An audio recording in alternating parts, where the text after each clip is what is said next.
Oi, gente, bem-vindos. Hoje o Metrópolis entrevista Bruno Covas, prefeito de São Paulo, a maior capital da América Latina e candidato à reeleição pelo PSDB. Olá, prefeito, seja muito bem-vindo. Obrigado, que agradeço o convite, é um prazer falar com você. O senhor esperava um segundo turno com Guilherme Boulos, ou seja, centro-direita versus esquerda. Não seria mais fácil, politicamente falando, combater um bolsonarista assumido? Acho que não tem eleição fácil, eleição difícil. Tem adversário, todos eles merecem o seu devido respeito. Ninguém chega como um dos dois primeiros mais votados numa eleição de prefeito de São Paulo, que é a maior cidade do país, por acaso. Então, todo mundo tem que ter o devido respeito. Agora é uma nova eleição, um novo embate. As pessoas vão ter mais oportunidade de poder comparar o currículo de cada um dos candidatos, qual a experiência que cada um tem, o que cada um já construiu ou destruiu na cidade de São Paulo. Então, agora é um novo desafio, uma nova etapa, e não tem adversário fácil, adversário difícil. Time que quer ganhar a Copa do Mundo não escolhe com quem quer jogar. O senhor ligou essa semana para Guilherme Boulos para pedir desculpas ao seu adversário político. Porque o seu aliado, Ricardo Trípoli, numa atividade de campanha, ele chegou a afirmar, que Guilherme Boulos mataria a mãe para entrar num baile de órfãos, uma metáfora, no mínimo, infeliz. O que o senhor disse a Boulos e o que o senhor ouviu do seu adversário? Eu pedi desculpas a ele. Não consegui falar, mas acabei mandando uma mensagem de WhatsApp. Não é o tipo de atuação que eu tenho e, portanto, não tem nenhum sentido as pessoas no meu entorno terem esse tipo de atuação. O senhor estava próximo ao Ricardo Trípoli quando ele afirmou isso? Sim, a gente estava no mesmo evento, mas próximo ou longe não faz a diferença. A diferença é que eu não quero ver isso na boca de nenhuma das pessoas que estão na minha campanha, estando eu presente ou não neste evento. Eu acho que não é isso que a população quer ver, ela quer ver comparação de currículo, comparação de propostas. Eu acho que é esse o bom nível do debate que as pessoas esperam de dois candidatos agora no segundo turno à Prefeitura de São Paulo. O senhor chegou a falar alguma coisa durante esse evento, condenar a atitude do seu aliado, do Trípoli? Falei depois do evento, falei que não é esse o tipo... Publicamente, assim, no mesmo evento, o senhor falou, tomou a palavra, dizer, não, esse não é seu tipo de debate que eu quero para a minha campanha? Falei depois com ele e depois eu mesmo, a minha fala era uma outra direção completamente contrária a esse tipo de atitude. O senhor Ricardo Trípoli pode receber alguma punição por parte do PSDB, o seu partido? Não, eu acho que não. Eu acho que ele exagerou, reconheceu o exagero e tenho certeza que não fez por mal, enfim, reconheceu o erro, bola que segue, passou, as pessoas já perceberam que não é esse o tipo de campanha que nós vamos fazer no segundo turno. E o Guilherme Boulos, ele recebeu o seu pedido de desculpas? Ele aceitou o seu pedido de desculpas? Bom, acho que sim, porque acho que esse já é um caso página virada. O ex-candidato Celso Russomano já manifestou apoio à sua candidatura agora no segundo turno. Mas Celso Russomano foi abençoado por Jair Bolsonaro pessoalmente. Recebeu as bênçãos do bolsonarismo. O senhor fica à vontade para receber apoio de um candidato que representa Jair Bolsonaro e o pensamento bolsonarista? Apoio político não se nega. A gente precisa reconhecer que a gente não teve representatividade suficiente para ter a maioria dos votos. É preciso agregar propostas, é preciso agregar ideias para a cidade, mantendo a mesma linha de sempre. A defesa dos valores democráticos, a minha divergência em relação ao governo federal, seja na questão ambiental, seja na área de direitos humanos, seja no reconhecimento da ditadura militar que nós tivemos nesse país. Isso não significa que eu sou candidato do Bolsonaro, até porque nunca tive nenhum alinhamento ideológico com ele, não votei nele em 2018, já fiz diversas críticas aos posicionamentos políticos do governo federal. Agora, apoio do Republicanos e do Celso Russomano, não vejo nenhum problema em receber. Certo. O Instituto de Pesquisas Datafolha disse que 60% dos eleitores de São Paulo não votariam num candidato que fosse apoiado pelo governador do estado, João Dória. O governador vai continuar distante da sua candidatura, Ou o senhor acredita que ele representa um peso nesse momento?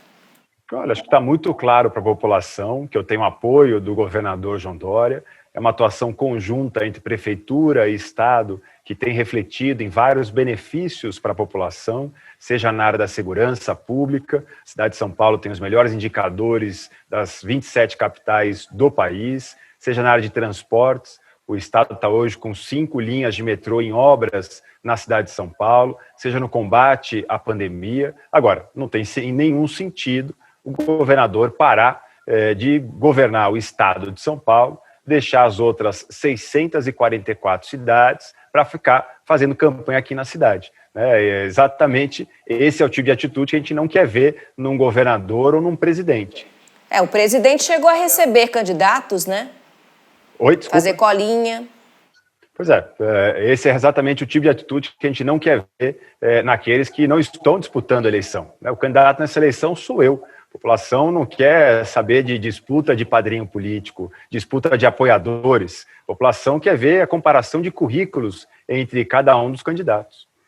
Por falar no presidente da República, nesta gestão do Jair Bolsonaro, os repasses federais caíram drasticamente. O senhor acredita que essa disputa política entre Jair Bolsonaro e João Dória tem impactado negativamente na condução, na administração da cidade de São Paulo?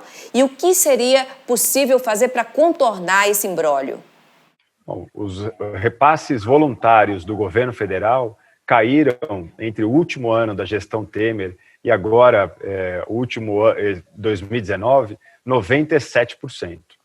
Quem tem que explicar por que houve essa diminuição é o governo federal. Eu espero que a cidade de São Paulo não seja prejudicada por conta do posicionamento político do prefeito ou do governador. Até porque a cidade de São Paulo também precisa de recursos para poder combater as desigualdades. A gente tem uma série de problemas a serem enfrentados aqui na cidade, seja na educação, na saúde, na moradia, no transporte, no saneamento, enfim. A gente espera poder continuar a ter um diálogo que seja democrático, republicano, com o governo federal, que é um governo eleito pela população, embora eu tenha divergências ideológicas com ele. O seu vice, Ricardo Nunes, ele não tem aparecido muito na campanha, ele fica um pouco à sombra. Segundo o jornal Folha de São Paulo, uma entidade ligada ao Ricardo Nunes teria pago com dinheiro público empresas investigadas na máfia das creches. O senhor acredita, de fato, no seu candidato? Confia nele, no seu candidato a vice? Bom, hoje pela manhã fizemos uma caminhada juntos lá na Zona Sul de São Paulo. Então, portanto, não tem nada de esconder o candidato a vice. O fato dele conhecer as pessoas que moram, que trabalham lá na região em que ele representa na Câmara Municipal, não quer dizer que haja qualquer tipo de organização criminosa. Aliás, esses contratos nem são contratos assinados na nossa gestão. São contratos que vêm da gestão anterior, da gestão do PT. Nós passamos um pente fino por todos os contratos de creches conveniadas, cancelamos 303 contratos aqui na cidade de São Paulo, uma redução só de valor de aluguel de mais de 7 milhões de reais por ano. Portanto, a gente não tem nada a temer e não há nada que vincule ou que comprove qualquer favorecimento à entidade A, B ou C por conta do relacionamento que essa entidade tenha com o vereador Ricardo Nunes. Nós ampliamos, nesses 4 anos, 85 mil vagas em creche na cidade de São Paulo. É um recorde, é a gestão que mais fez vaga em creche. Essa é uma conquista da cidade de São Paulo e todos os vereadores em suas regiões ajudaram a prefeitura a poder ampliar a quantidade de creche para a gente poder reduzir a fila de espera aqui na cidade de São Paulo. Não há qualquer comprovação de beneficiamento desta ou daquela entidade ou da pessoa física ou jurídica por conta de conhecer ou deixar de conhecer o meu vice, Ricardo Nunes. O senhor poria a mão no fogo pelo Ricardo Nunes? Claro, não há nenhuma denúncia contra ele, não há nenhum processo no judiciário contra ele, há apenas um diz-que que um conhece o outro, mas nenhuma comprovação de favorecimento por conta da atuação dele como vereador em São Paulo. O pessoal, ele triplicou o número de vereadores eleitos para a Câmara Municipal de São Paulo. Eu queria saber como é que o senhor vê o crescimento do partido e se o senhor acha que uma presença maior do PSOL na Câmara pode inviabilizar uma futura administração tucana? Bom, é natural, a partir do momento que você tem um candidato que tem 20% dos votos, é natural que o partido desse candidato também amplie a sua participação e a sua presença na Câmara Municipal. A nossa coligação elegeu já 25 dos 55 parlamentares. Se a gente começar, então, a contabilizar os apoios desse segundo turno, já são mais 7 vereadores do PSD e do Republicanos que podem somar conosco no ano que vem. E eu tenho certeza que, eu espero que a oposição, seja o PT, seja o PSOL, não pratique a prática do quanto pior, melhor. A gente chegou nesse ano, por exemplo, com um entendimento de aprovação de vários projetos por unanimidade, porque a cidade atravessava uma fase dura da pandemia do coronavírus e a gente precisava de respostas rápidas com autorizações legislativas. E todos os vereadores dos mais variados partidos políticos, inclusive o PSOL, aprovaram iniciativas da prefeitura para que a gente pudesse utilizar recursos de fundos municipais, para que a gente pudesse complementar o auxílio emergencial do governo federal. Então, tenho convicção no diálogo, que tenho convicção na possibilidade de a gente poder avançar, respeitando essa diversidade que a gente vai ter na Câmara Municipal no ano que vem, que também reflete a diversidade que é a população da cidade de São Paulo. Prefeito, ao falar sobre Guilherme Boulos, seu adversário no segundo turno, o senhor sempre destaca a inexperiência administrativa dele. Mas o senhor, antes de ser prefeito de São Paulo, nunca havia administrado a maior capital da América Latina. Então, a inexperiência é mesmo um defeito tão grave? Bom, eu nunca tinha sido prefeito, mas eu já tinha sido deputado estadual, presidente da Comissão de Finanças na Assembleia, relator do Orçamento do Estado de São Paulo, deputado federal, secretário de Estado do Meio Ambiente, depois também tinha sido vice-prefeito da cidade, secretário municipal. Você pode ter uma experiência em outras áreas administrativas, em outras áreas políticas. Eu tenho 14 anos de vida pública com mandato para poder ofertar à população. Então, é claro que você não precisa ser ex-prefeito da cidade de São Paulo, mas conhecer um pouco mais de administração pública, conhecer um pouco mais de gestão pública, de orçamento. O candidato, por exemplo, fala volta e meia que você tem tantos bilhões de reais nos cofres da prefeitura. Um pouco de conhecimento de gestão pública e de orçamento mostra que não existe recurso liberado. O recurso ele é vinculado a um orçamento que é aprovado pela Câmara Municipal. Você tem contratos em andamento que a cada medição você vai liberando o pagamento. Você tem agora o 13º e o valor do funcionalismo a ser pago do salário de dezembro. Então, boa gestão pública também se aprende em outras áreas que não necessariamente como prefeito da cidade de São Paulo. O Boulos chama atenção para o fato, a hipótese de que o senhor teria administrado de costas para a periferia e que o senhor teria administrado São Paulo para os empresários, para as empresas, e prova disso, segundo Boulos, seria o crescimento da população desvalida, da população de rua. O senhor acha que a Prefeitura de São Paulo falhou nesse quesito? O senhor, como prefeito de São Paulo, falhou com a população de rua, falhou com os mais pobres? Bom, primeiro que a votação no primeiro turno já responde a essa questão. Eu fui não apenas o mais votado na cidade de São Paulo, mas eu fui o mais votado em todos os distritos da cidade, desde Parelheiros até Pinheiros, da Zona Leste, lá do extremo em Guaianazes, até Indianópolis, ou seja, das regiões mais periféricas às regiões mais centrais da cidade de São Paulo, o que mostra que a gente teve uma ação e um olhar para toda a cidade de São Paulo. A questão do morador em situação de rua é decorrência de 5 anos de crise econômica que nós tivemos da gestão do PT e esse ano, por conta da pandemia, a explosão que nós tivemos de desempregos na cidade de São Paulo. A prefeitura continua em processo de ampliação nas vagas dos abrigos municipais, a gente continua na atuação de acabar com aqueles grandes abrigos que no mesmo quarto você tinha 60, 70, 80 pessoas para passar para abrigos com quartos individualizados. abrigos que ficavam abertos apenas 16 horas por dia, a pessoa tinha que sair durante a tarde, não tinha certeza se ela teria vaga à noite, a gente passou isso para abrigos 24 horas. Então, a gente continua a ampliar o atendimento na cidade de São Paulo. Agora, é claro que a situação econômica acaba se refletindo num aumento desta população, e isso não é controle da ação da prefeitura. Cracolândia é um caso perdido, prefeito? Não, não é um caso perdido. A prefeitura abriu mão desse problema? Muito Fechou os olhos?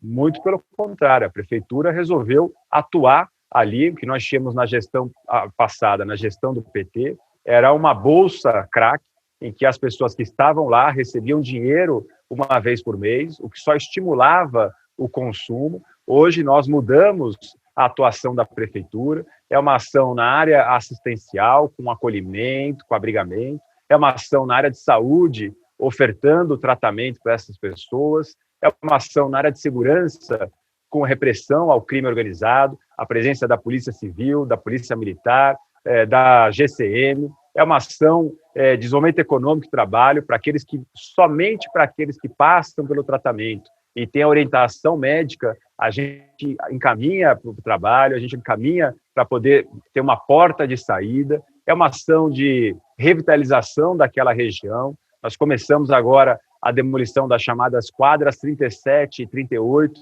que há anos vinham sendo discutidas naquela região, e a gente tinha verdadeiras ruas em que a prefeitura era impedida de entrar, até mesmo para poder fazer a limpeza pública. Isso não existe mais na região da Cracolândia. O fluxo, que era de 4.000 pessoas, hoje é de 1.400, 1.200 pessoas. Então, a gente vem combatendo essa questão. Quem tem dentro de casa um dependente de químico ou um dependente de álcool, sabe a dificuldade que é e o tempo que leva para poder recuperar essas pessoas. Então, a gente vai continuar a persistir, vamos continuar a combater e, cada vez mais, nós vamos poder verificar a regressão daquele grande flagelo social. Caso o senhor seja eleito, existirá um prazo para o fim da Cracolândia? O senhor se atreve a determinar um prazo para o fim desse problema? Quem dera eu pudesse dar, mas essa não é uma questão, essa é uma questão de saúde pública, essa questão de tratamento. Mas não existe Cracolândia em lugar nenhum do mundo, né? Ah, claro que existe. Em vários outros lugares do mundo você tem Cracolândias. Por exemplo, debaixo dos nossos narizes, em plena luz do dia. Imagina. Em vários outros locais do mundo enfrentam essa questão. Não, a questão das drogas, sim, mas uma tomada, uma região onde a venda e o consumo de drogas ilícitas e drogas pesadas é admitida pelo poder público só no Brasil, só em São Paulo. Mas quem disse que o poder público admite aquilo ali? Admite lato sensu, prefeito, lato sensu. Não existe quem admite lato sensu, stricto sensu, ou admite ou não admite. A prefeitura não admite, tanto que a gente tem uma presença constante ali da Mas se GCM, existe é porque tem tolerado, né? Da Polícia Civil, para poder combater o crime organizado, é para poder exatamente combater isso e essa visão que você tem, que a gente admite que acontece lá, ela é equivocada. É uma opinião sua que eu refuto. Não estou dizendo que o senhor admite de caso pensado, mas eu estou dizendo que a administração pública tolera. Tanto é que ainda existe o problema, ainda está sob os nossos narizes, sob os nossos olhos, e os paulistanos passam pela Cracolândia como se aquilo já fizesse parte da paisagem da cidade. Isso que eu acho um absurdo, que não pode acontecer. Eu acho que ninguém pode se conformar com aquela situação desumana que existe. Agora que a prefeitura tolera aquilo, isso não é verdade. É uma opinião que você tem que eu discordo. Isso não é verdade. É claro que é um problema a ser enfrentado e a gente continua com a presença ali. Mas isso não quer dizer que o prefeito tolera aquilo, que o governo do estado tolera aquilo. Eu discordo dessa sua opinião. O novo coronavírus matou mais de 14.000 pessoas na cidade de São Paulo, ou seja, um número 3 vezes maior do que o número de óbitos na China, que é um país continental. O senhor acha que a Prefeitura Municipal de São Paulo falhou na condução da política de combate ao coronavírus? Entre as 27 capitais, a cidade de São Paulo é a 16ª em quantidade de número de óbitos por 100 mil habitantes. Então, vamos analisar o caso com a realidade brasileira, em que o governo federal resolveu deixar de participar, de se envolver nessa questão. Sobrou aos governos estaduais e aos governos municipais enfrentarem esse desafio. Aqui nós fizemos de tudo, ninguém ficou sem tratamento na cidade de São Paulo.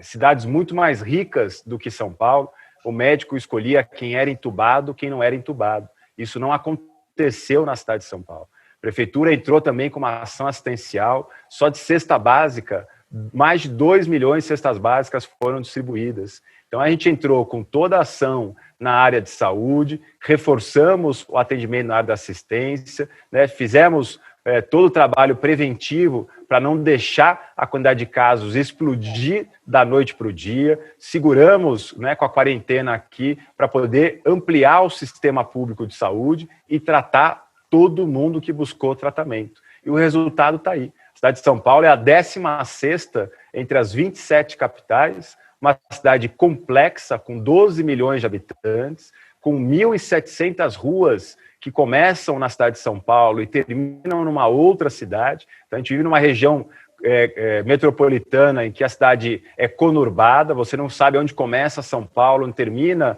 a cidade de São Paulo. Tenho certeza que a cidade se orgulha por ter enfrentado esse desafio, né, e a prefeitura, ao invés de deixar de se envolver, deixar de participar, resolveu assumir o desafio de salvar vidas na cidade de São Paulo. A gente tinha estudos que apontavam que 140 mil pessoas morreriam na cidade de São Paulo. É claro que toda a vida importa, e é claro que toda a vida faz diferença, mas isso mostra, né, o resultado que foi a atuação da prefeitura em parceria com o governo do estado. A pandemia gerou um impacto social e econômico gigantesco, não só no Brasil, no mundo inteiro. Aqui em São Paulo, qual é o seu projeto para os próximos 4 anos de socorro aos desvalidos, né, aqueles que ficaram sem emprego, sem renda, e qual a sua proposta para gerar mais empregos, mesmo que não haja uma vacina?